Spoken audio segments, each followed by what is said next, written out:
And our v was our restricted between 0 and 2 pi. So going back, if you go back to when we did spherical coordinates, this u was really the phi, and this one was the theta. All right? And also, our rho is 1. Why is our rho 1? Unit sphere. We okay?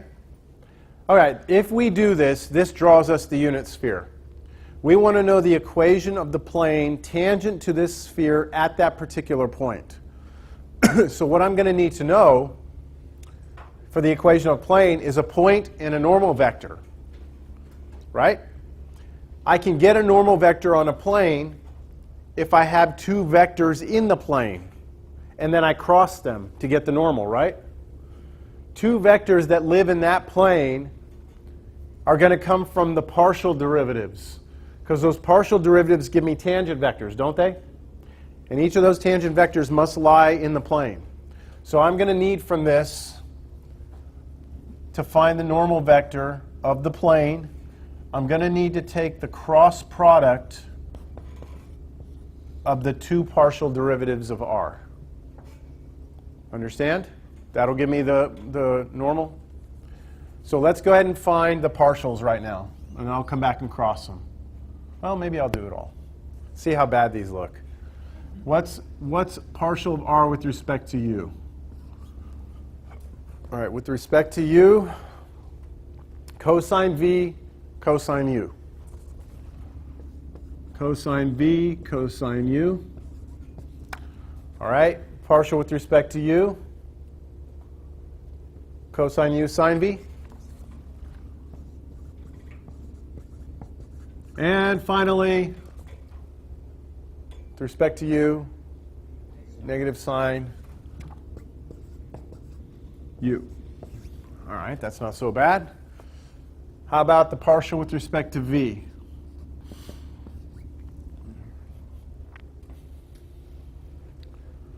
Negative sine v, sine u. Then sine u cosine v. And finally, 0, because I don't have a v in the last one. Understand what's happening? So I'm just doing partials to each component function. Now cross them.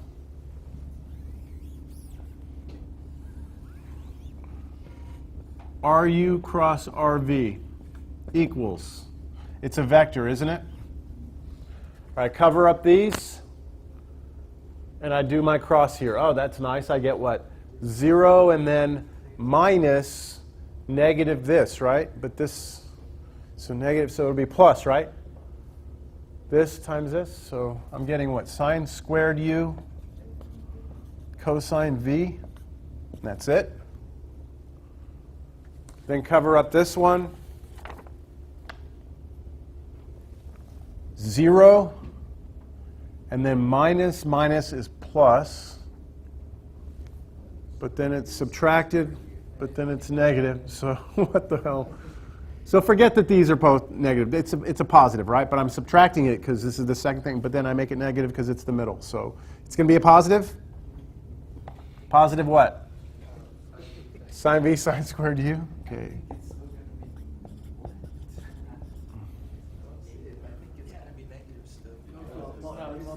Together, so it becomes positive, but you're subtracting it, so it's negative. But remember the middle one will always switch. But the middle one's always opposite, right? Yeah. Yeah. I know. All right. Last one. Oh, this one's kind of sucky. Cosine squared v sine u cosine u? Cosine squared v cosine u sine u. That's this times this. Minus, but then it's negative, so plus, I'm out of room here, I'm going to put it right here, plus sine squared v cosine u sine u close the vector off. Anybody see anything nice? Yeah, right here in this last component function, I've got a cosine u sine u, a cosine u sine u. If you pull that out, you're left with cosine squared v plus sine squared v, which is 1. So this last component is really just cosine u sine u, right? So I'll put this over here. My normal vector is going to be sine squared u cosine v, sine v sine squared u, and then cosine u sine u. That's what a normal vector will look like. You all good? Now, at this particular point, what's going on? So I'm trying to come up with the equation of the plane, right? Here's what I have so far. I know it looks like this. A, x minus root 2 over 2 plus b times y minus 0 plus c times z minus root 2 over 2 equals 0. That's what I know about my equation of my plane thus far, because I have a point on the plane. I just need the normal vector.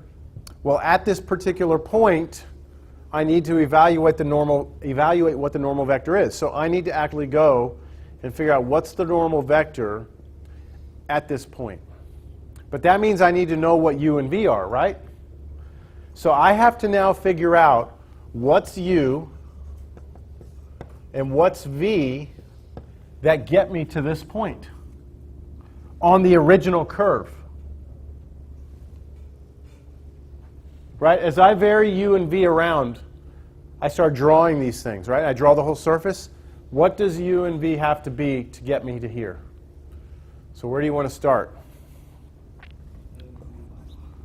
Yeah, I know that this right here has to turn into that, right? I know that cosine of u has to be root 2 over 2. Can you tell me what u has to be then? Where's cosine of u root 2 over 2? Pi over 4? U must be pi over 4. Anywhere else? 3 pi over 4?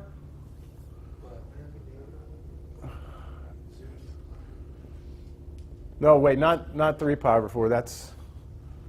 It's over in the fourth quadrant, isn't it? Which is outside of my, right? Cosine is the x-coordinate on the unit circle. That's only positive in the first and fourth quadrants. So pi over 4 is the only solution that lives in here. Okay, so we've nailed down what u is, right? Okay, let's look at this one right here. This has to be equal to that. So I must have that sine u times sine v must be 0. But I know what u is, right? U is pi over 4. What's sine of pi over 4? This is root 2 over 2. Sine v must be 0. Divide both sides out. You have sine of v must be 0. Where's sine 0? 0 and pi and 2 pi, right? So I have a couple of different options here. V could be 0, pi, or, yeah, I'll say or 2 pi. Do you agree? That's not good enough. So we should be able to get it from this last one. How about this last one? Cosine v sine u must be root 2 over 2. We know what u is, right? U is pi over 4. Then this would be sine of pi over 4, which is root 2 over 2. So cosine v times root 2 over 2 must be root 2 over 2, which means cosine of v must be what? 1. Where's cosine 1? It's 0 and 2 pi? Okay, 0 and 2 pi.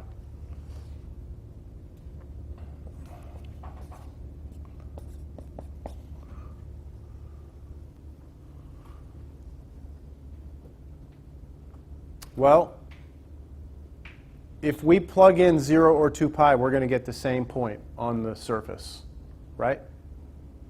See, over here it was 0, 2 pi, or pi, but pi could not be because it wouldn't satisfy the first one. What happens is if you keep drawing this, it's going to keep drawing the same sphere over and over. If I open this restriction up to like 0 to 4 pi, it's going to draw two spheres, one on top of the other one. So we have one point that's being overlapped here. So we can use 0 or 2 pi. It's going to give us the same result here for our normal vector. So what do y'all want to use, 0 or 2 pi? Use 0? Okay. All right, let's get this. The normal vector at this, u was pi over 4 and v was 0. I'll just put it up here. U was pi over 4, v was 0. And now we get the normal vector. The normal vector is, plugging in, what is this? U is pi over 4. So sine of pi over 4, root 2 over 2 squared, 2 over 4, which is half. So we have 1/2 times what's cosine of v. Cosine of 0 is 1. And then, okay, keep going. What's sine of 0? 0, that's all gone.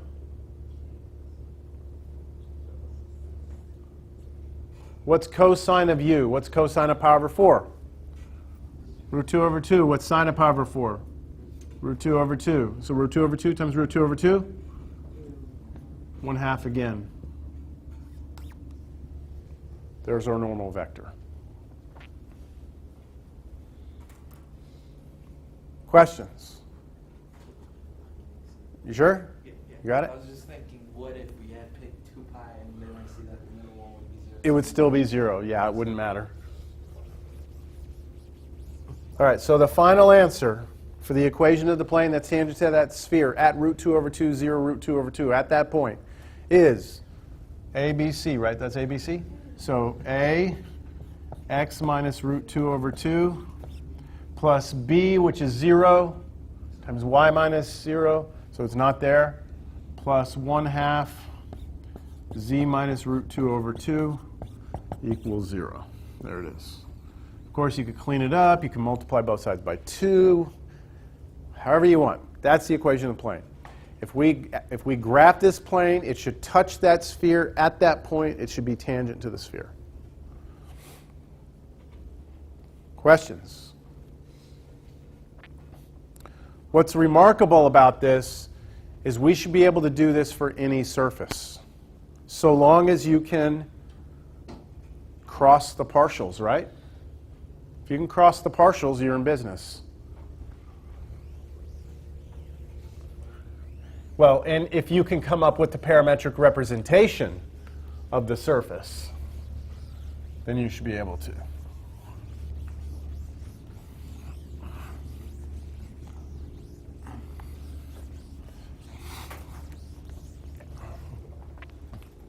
Now, I think we're going to extend on this idea now a little bit more.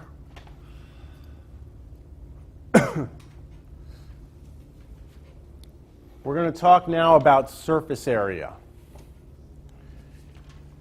We've been able to draw surfaces, right? Using this R of uv, we can draw a surface, three-dimensional space. We know that we can pick a point on it and we can find a tangent plane. But what if you want to know the area of a surface? Is there a way to do this? And we can, and here's the formula. It is the double integral over the region D, where D is going to be your restrictions on u and v. Now remember, you draw the surface with u and v, and you put restrictions on u and v. D is the domain restrictions on u and v. If you take a double integral over that of this dA. Now let me try and help you see where this comes from.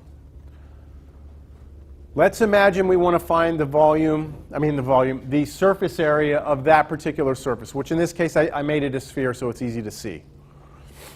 If I wanted to find the surface area of this, I know I could draw it by changing my u and v, right? But let's just see, what would it take to figure out the area of that little infinitesimal little patch? Right? This is just a little infinitesimal patch on here. And I'll want to add up all the patches. right? If you add up all the patches, you get the total surface area. So one way I could do this